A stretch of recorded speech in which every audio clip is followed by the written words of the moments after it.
읽었던 본문의 말씀은 원래 바울이 아시아에서 이제 복음을 전하려고 했는데 성령님이 막으셨다라는 거예요. 그래서 비두니아로 가려고 했는데 또 막으시는 거예요. 그때 환상 중에 어떤 환상을 보냐고 하면 마게도냐 사람이 나타나가지고 와서 우리를 도와달라고 그런 환상을 보는 거예요.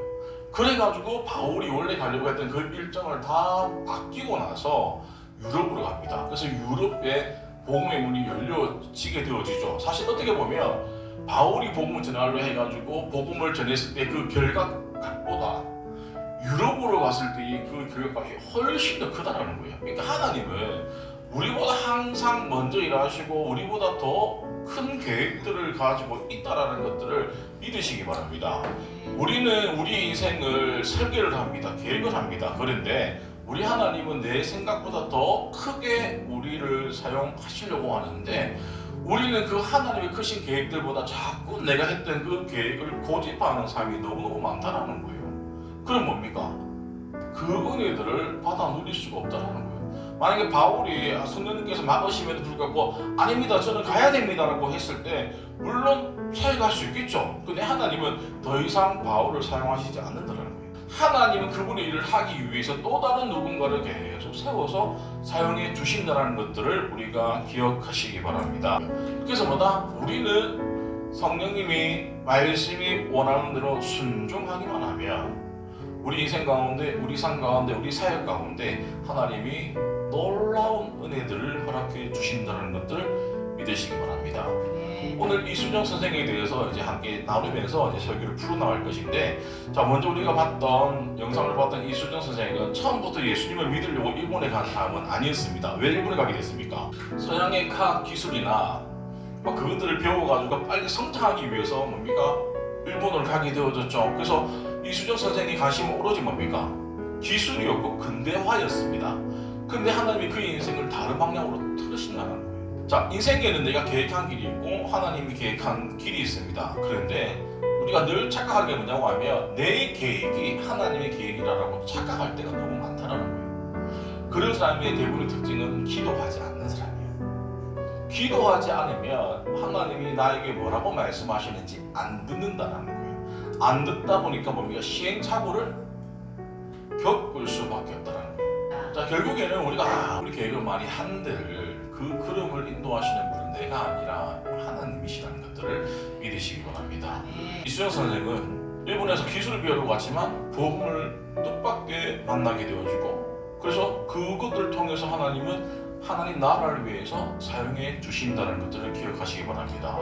그러니까 내 생각, 내 계획대로 살아가는 건 나쁘진 않지만 더 베스트는 하나님이 우리에게 주시는 대로 순종할 때 더 좋은 결과값을 얻을 수 있다는 겁니다. 일본은 우리나라보다 먼저 복음이 들어갔지만 아직도 복음화율이 정말 낮아요. 그래서 일본에는 큰 교회들이 없어요. 다 작은 교회이고 일본은 여전히 교회를 모르는 사람도 있고 성경을 만나지 못한 사람도 있고 하나님이 누군지도 몰라요. 왜냐면 일본은 신들이 많아요. 예수님도 하나의 그 많은 신들 중에 하나라고 생각해요.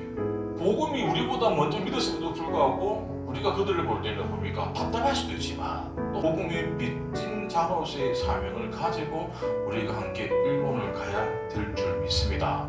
그래서 중요한 건 이수정이 일본에 간 것은 우연하게 기술을 배우러 간 것처럼 보이지만 다 하나님의 시간표에는 준비되어져 있다는 거예요. 그가 일본에 있었기 때문에 언더우드와 같은 선교사를 만날 수 있었고 일본에 있었기 때문에 그가 마가복음을 성경을 번역할 수 있었다는 거예요. 그가 일본에 있었기 때문에 성교의 문이 열렸던 것처럼 하나님 우리를 통해서 우리 한 사람 한 사람을 통해 가지고 복음의 문을 여시기를 바라신다는 거예요. 이 말씀이 뭐냐고 하면 애굽이 형들에게 종으로 팔려간 그 이유이다. 아니면 형제들을 만나게 되어지죠. 그런데 형제들이 나를 해하려고 하였으나 하나님은 그것을 선으로 바꿨다는 거예요. 그리고 이 나라 백성들을 구원하기 위해서 나를 종으로 팔려줘서 총리로 만들었다는 거예요. 처음에 요셉은 알지 못했지만 지나고 나니까 하나님 뜻이 이거였군요.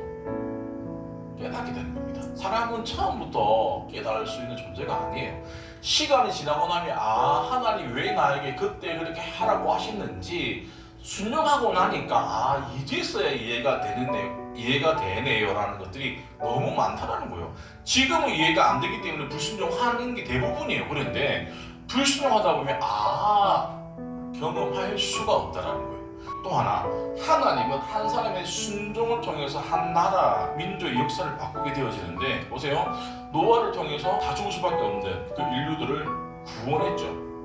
그리고 아브라함, 한 사람을 통해서 하나님의 선택된 민족이 되어지는 것들을 보게 되어집니다. 그리고 다윗을 통해서 하나님의 나라가 세워진 것을 보면서 우리는 하나님은 많은 사람을 사용해 주는 게 아니라 한 사람을, 준비되어져 있는 한 사람을 사용해 주신다는 겁니다. 주님이 이수정 선생을 사용해 주셨기 때문에 뭡니까? 그 당시 지금 우리가 복음을 빨리 받아들일 수 있었다는 것들을 우리가 잘 알 수 있죠. 그래서 우리는 구원받았기 때문에 끝이 아니라 우리가 받은 그 구원을 받았던 그 은혜들을 흘러보내기를 우리 주님은 원하신다는 거예요. 그래서 참된 복음은 내 안에 가두는 게 아니라 흘러보내는 겁니다.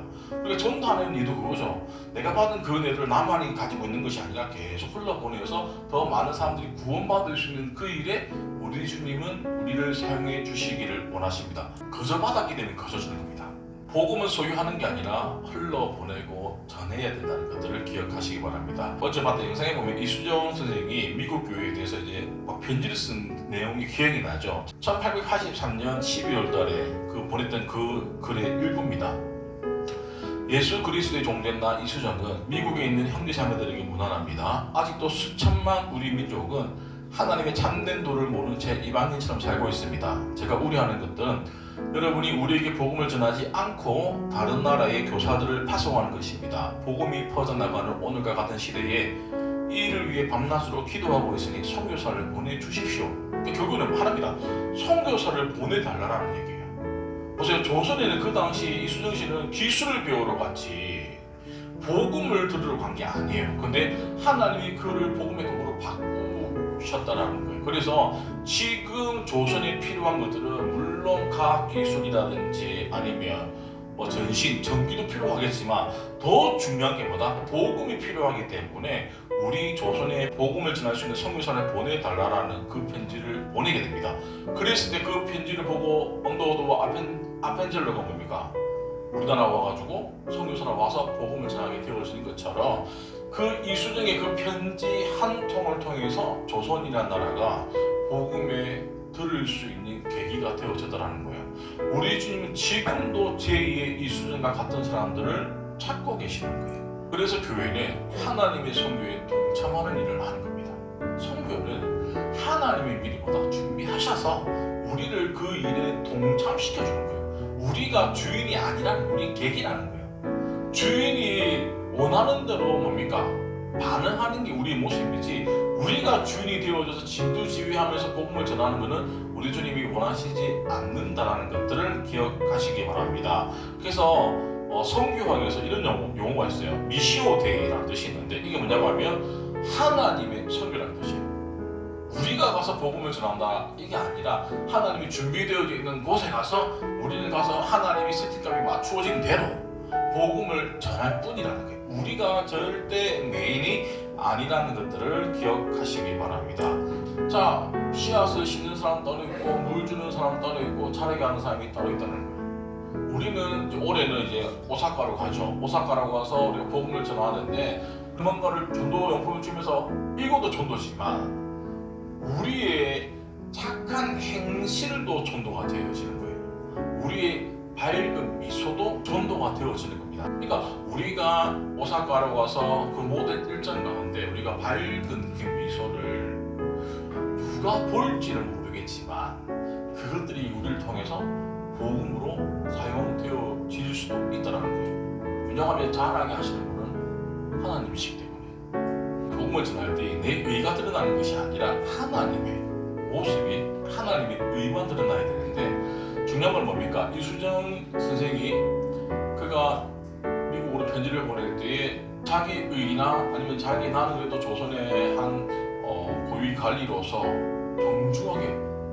그게 아니라 나는 정말로 종이고 복음이 너무나도 절실하기 때문에 우리에게 선교사를 보내달라고 얘기를 하면서 우리가 우리가 남아있는 그 자리를 떠났을 때는 우리의 업적이나 우리의 행실이 드러나는 게 아니라 복음만 남으셔야 된다는 거예요. 자, 그는 3년 동안의 일본에서 생활을 하고 나서 그 이후에 발자취는 없습니다.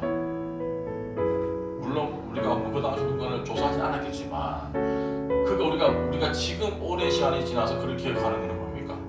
먼저 복음을 받아들이고 성경을 번역하고 우리가 조선을 위해서 편지를 보냈던 그 모든 가정의 메인은 뭐다? 하나님입니다.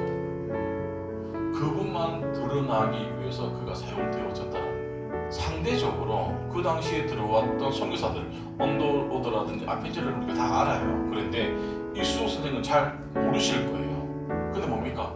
우리 하나님은 똑같이 사용해 주시고 똑같이 그들을 뭡니까? 축복해 주신다는 거예요. 자, 말씀을 정리하도록 하겠습니다.